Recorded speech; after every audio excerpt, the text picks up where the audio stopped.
বাংলাদেশ জামাত ইসলামী এমন একটা রাষ্ট্রের স্বপ্ন দেখে যেই রাষ্ট্রে আকাশ এবং পাতালের ব্যবধান থাকবে না নাগরিকদের মাধ্যমে। কেউ গাছতলায় আর কেউ বিষতলায়, এটা হবে না অবস্থা। একটা সামঞ্জস্য থাকবে, সমতা নয় ভারসাম্য থাকবে ইনশাআল্লাহ। অধিকারের জন্য হাহাকার করতে হবে না।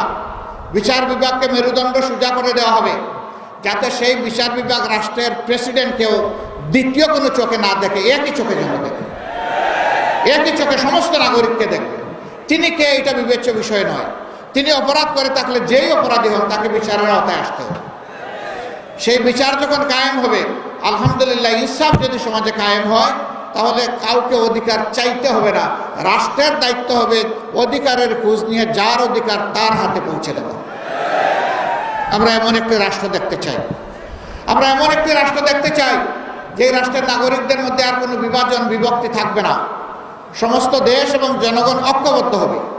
এই ঐক্যবদ্ধ নাগরিক সমাজই একটা ঐক্যবদ্ধ দেশ করবে ইনশাআল্লাহ। মুক্তিযুদ্ধের পক্ষে বিপক্ষে আর কত চেতনার বড়ি বিক্রি করবেন আপনারা? অনেক করেছেন। 53টা বছর এই জাতির কপাল থেকে আপনারা ছিনিয়ে নিয়েছেন। জাতিকে আপনারা দাসে পরিণত করেছেন। আমরা আর কারো দাস হব না ইনশাআল্লাহ।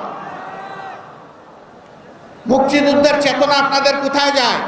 যখন ভারতের প্রধানমন্ত্রী বলে বিজয় দিবসটা 16 ডিসেম্বর ভারতের বিজয়, বাংলাদেশের নামে একটা শব্দ পর্যন্ত উচ্চারণ করে না, তখন তো আপনাদের মুখে আমরা কোনো ভুলি দেখি না।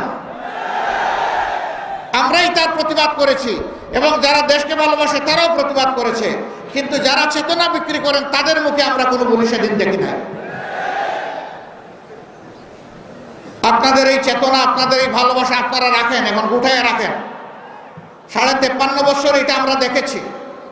এখন দেশকে তার আপন গতিতে আল্লাহর রাস্তার সামনের দিকে এগিয়ে যেতে সুযোগ দিন।